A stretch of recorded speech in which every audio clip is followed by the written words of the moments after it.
J. Di sini kami dari kelompok 1 akan menyampaikan hasil diskusi kami mengenai yang pertama yaitu mekanisme kontrak perdagangan.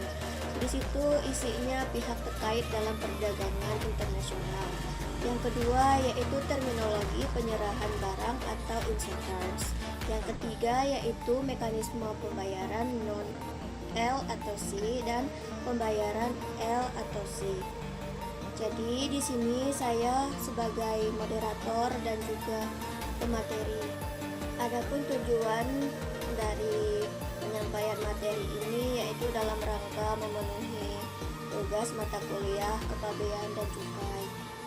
Jadi pada waktu dan kesempatan saya persilakan kepada teman-teman atau rekan-rekan saya untuk menyampaikan bagian-bagiannya. Saya akan membacakan mekanisme kontrak perdagangan pihak Incoterms dan mekanisme pembayaran pihak-pihak terkait dalam perdagangan internasional. Penjual atau eksportir. Pihak yang menjual barang ke luar negeri, contoh PT Maju Jaya mengekspor kopi ke Jepang. Pembeli atau importir, pihak yang membeli barang dari luar negeri, contoh perusahaan ABC di Jepang membeli kopi dari PT Maju Jaya. Bank, lembaga keuangan yang memfasilitasi pembayaran bank pembeli L atau C, bank pembeli, bank penerima L atau C, bank penjual.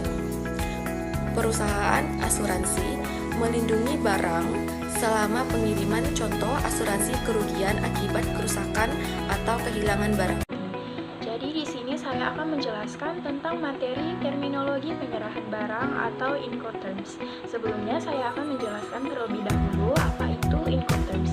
Jadi pengertian Incoterms adalah standar internasional untuk menentukan tanggung jawab penjual dan pembeli dalam pengiriman barang.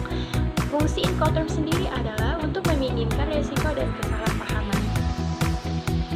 Dan Incoterms sendiri ada 3. Jadi yang pertama itu adalah ex-works, yaitu pembeli bertanggung jawab atas semua biaya dan resiko setelah barang tersedia di lokasi penjual. Jadi penjual itu minim tanggung jawab ya teman-teman. Pembeli menanggung biaya transportasi dari pabrik penjual. Dan yang kedua ada free on board. Penjual bertanggung jawab sampai barang dimuat di atas kapal di pelabuhan pengiriman. Penjual bertanggung jawab atas biaya dan resiko hingga barang berada di atas kapal. Pembeli menanggung biaya pengiriman selanjutnya. Dan yang ketiga, ada cost insurance and freight, yaitu adalah penjual membayar biaya pengiriman, asuransi, dan ongkos angkut ke pelabuhan tujuan. Penjual menanggung biaya pengiriman dan asuransi hingga pelabuhan tujuan. Pembeli bertanggung jawab setelah barang tiba di pelabuhan tujuan. Di sini saya akan menjelaskan mekanisme pembayaran non-L atau C. Yang pertama, transfer telegrafik. Pembayaran langsung dari rekening pembeli ke rekening penjual. Kelebihannya cepat dan mudah. Kekurangannya, risiko tinggi bagi penjual jika pembayaran dilakukan sebelum pengiriman. Dan yang kedua, pembayaran di muka. Pembayaran sebagian atau seluruhnya dilakukan sebelum barang dikirim. Kelebihannya, penjual menerima dana sebelum mengeluarkan biaya. Kekurangannya, risiko tinggi bagi pembeli jika penjual tidak mengirim barang. Yang ketiga, konsinyasi. Penjual mengirim barang ke pembeli tetapi kepemilikan tetap pada penjual sampai barang terjual. Kelebihannya, pembeli tidak perlu membayar sampai barang terjual. Kekurangannya, risiko tinggi bagi penjual jika barang tidak laku. Dan yang keempat, open account. Penjual mengirim barang dari pembeli membayar pada tanggal to tempo yang disepakati. Kelebihannya, membangun kepercayaan antara penjual dan pembeli. Kekurangannya, resiko tinggi bagi penjual. Baiklah, di sini saya akan menjelaskan di bagian materi yang ketiga, yaitu mekanisme pembayaran L atau C, atau disebut juga letter of credit. Yang pertama yaitu pengertiannya. Pengertian dari L atau C adalah surat jaminan pembayaran dari bank pembelian kepada penjual yang akan dibayarkan jika penjual memenuhi persyaratan dokumen. Yang kedua yaitu ada kelebihannya. Kelebihan dari L atau C yaitu untuk mengurangi resiko bagi penjual dan pembeli. Dan yang ketiga yaitu pihak dalam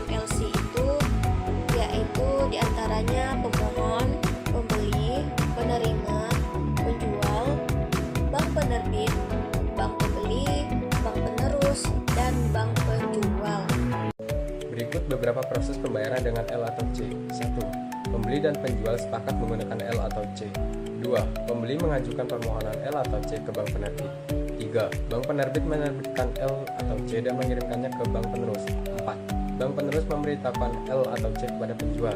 5. Penjual mengirim barang dan menyerahkan dokumen ke bank penerus. 6. Bank penerus memeriksa dokumen dan mengirimkannya ke bank penerbit. 7. Bank penerbit memeriksa dokumen dan membayar ke bank penerus. 8. Bank penerus membayar ke penjual. 9. Bank penerbit memberikan dokumen ke pembeli agar pembeli dapat mengambil barang. Di sini saya akan membahas materi tentang keuntungan dan kerugian L atau C untuk penjualan dan pembelian. Untuk penjualan, keuntungannya, jaminan pembayaran jika memenuhi persyaratan dokumen. Kerugiannya, biaya L atau C dalam kompleksitas dokumen. Untuk pembelian, keuntungannya, barang hanya dibayar jika sesuai dengan persyaratan. Kerugiannya, biaya L atau C dan proses yang panjang. Kesimpulan, memahami peran pihak-pihak terkait dalam perdagangan internasional.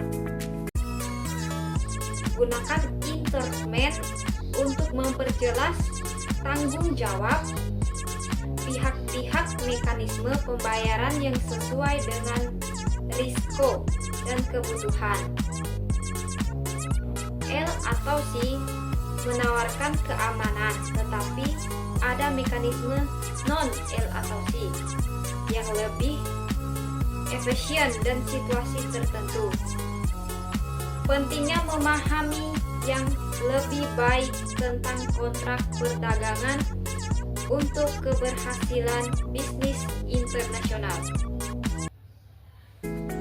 Jadi sekian dari presentasi dari kami. Jika ada kata-kata yang salah, kami mohon maaf dan terima kasih atas kesempatan dan waktu yang diberikan kepada kami untuk menyampaikan dan mendiskusikan materi ini. Sekian dan terima kasih.